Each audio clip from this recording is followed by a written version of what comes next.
Okay, after about a month and a half of living in Washington, I'm finally going to embark on a quest.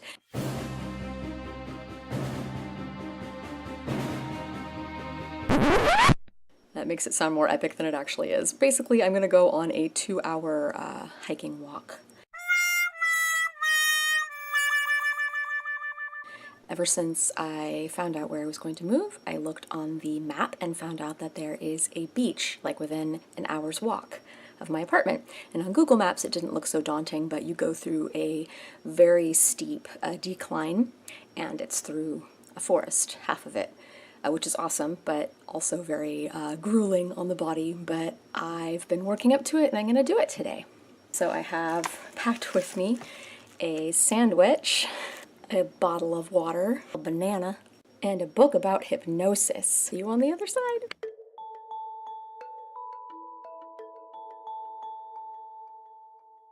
The first half of the walk is through ordinary neighborhoods, but even from here you can see the lush forest, and there's green and yellow and red all around. I encountered 3 lost cat signs on the way. I hope they're all found. Here's one kitty who isn't lost. Hi. Oh, hi, sweetheart. My friend, Mr. Tumnus. Since it rains frequently here, areas are prone to flooding, so you'll find improvised footbridges here and there.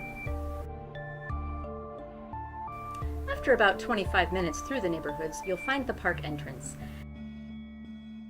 Down a steep hill, you'll find parking. It's free, but it tends to fill up quickly. Good thing I walked here today. There are benches all along the trail, which is a good thing because it's a 450-foot climb from the ocean to the park entrance.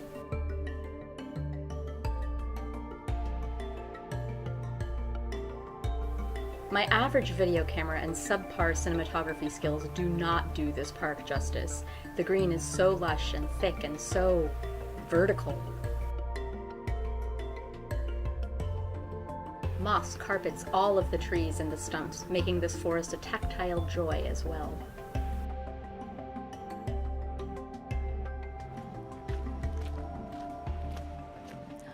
Oh, here we are.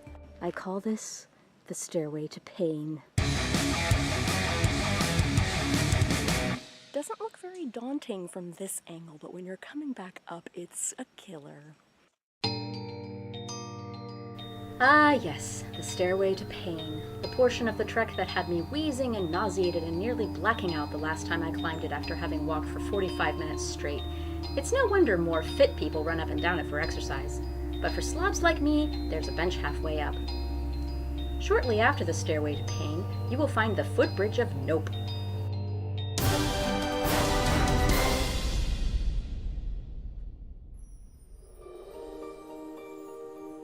While I doubt I will ever walk across the footbridge of Nope, I often walk down beside it to touch the lush moss on the trees near it,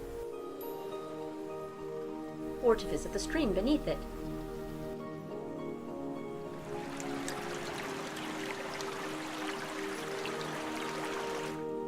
Every way you look, there's beauty all around here, and this footage doesn't begin to do it justice. Even if you're not tired, it's great to stop at one of the many benches just to take it all in.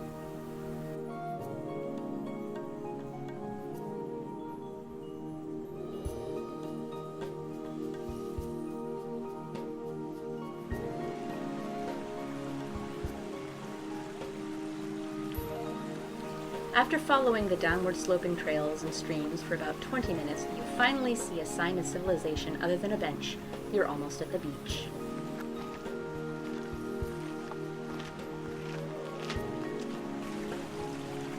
As I walk across the footbridge, I suddenly remember the hypnosis book. My reason for bringing it will finally be known.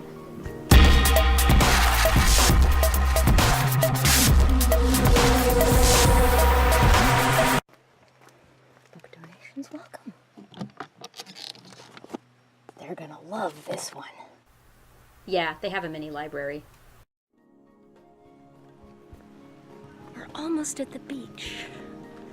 It looks like it's kind of hazy and foggy right now, so you might not be able to see the ocean very well, which kind of sucks, but we'll see. The bathroom is just poor potties.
Yay, I did it! I walked all the way from my living room to the frickin' ocean. I know for a lot of people that might be normal, but for me it's not.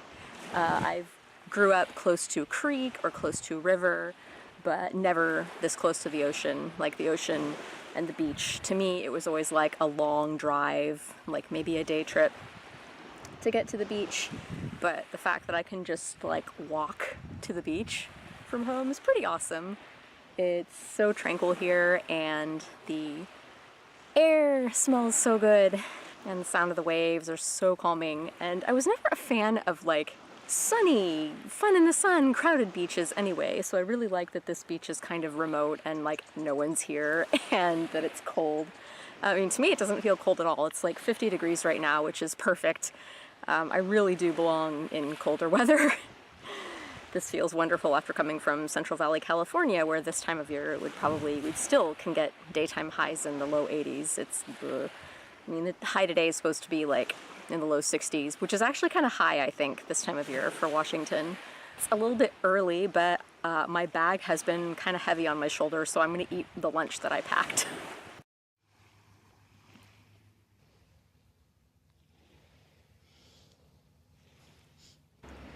Well, that was salty. I forgot how salty lunch meat and cheese is. And that bread I made was way too thick, so I wound up like taking one of the loaves off the sandwich. Here comes another train. It's time for me to start the long walk back, which is not going to be as pleasant as the walk here because it's going to be a lot of uphill, and the clouds are starting to clear too, which might mean the sun will come out. I gotta stop by the really good smelling porta potty and pee so I can make it back home.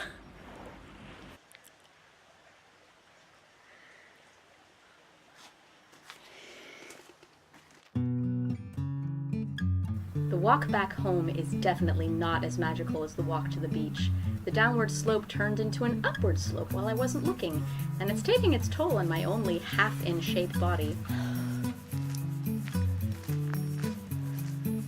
I've only been walking for like 10 minutes uphill and I'm already sweating. Everyone that I'm passing is wearing like really thick downy coats, and I'm in a cami and knee-length leggings. I know.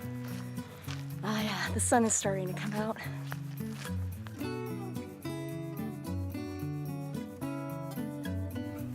And at this point, one comes to appreciate all the benches scattered along the trail.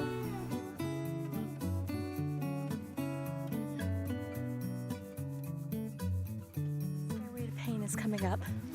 I can already feel suddenly so much steeper. I'm gonna take frequent breaks. Every time I see a bench, I'm going to sit, catch my breath, so I don't die. And here's the beginning of it.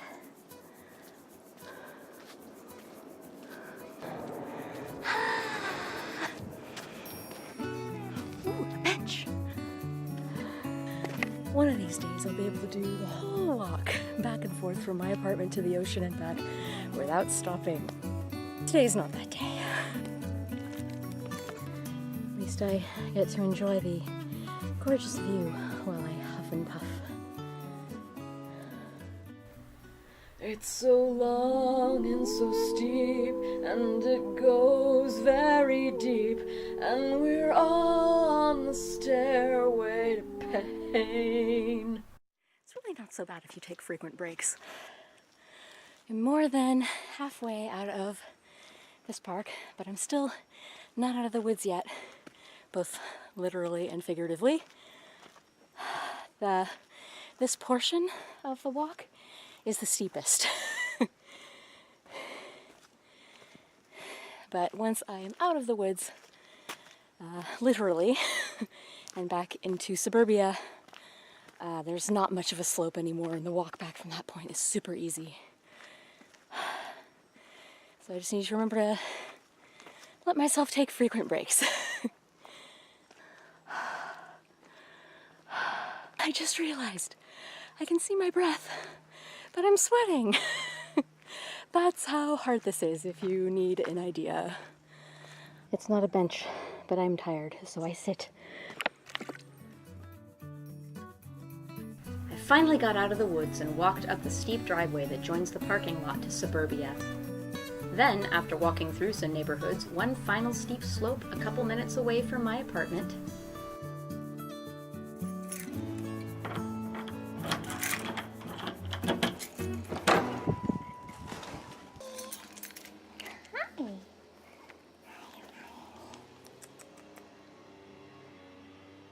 I did it! I am really hot and sweaty. I gave up and had to put my hair in a ponytail. But yeah, my feet are tired, but nothing really hurts, so that's good. I'm gonna try to do this like probably 2 or 3 times a week from now on. I really can't wait until it gets to be winter and we get a little snow. I really want to go back there when it snows because I have a feeling that's gonna be really pretty in a different way, and everyone's probably gonna think I'm crazy out there in the 30-degree weather, but I don't care. Now I'm going to drink a lot of water.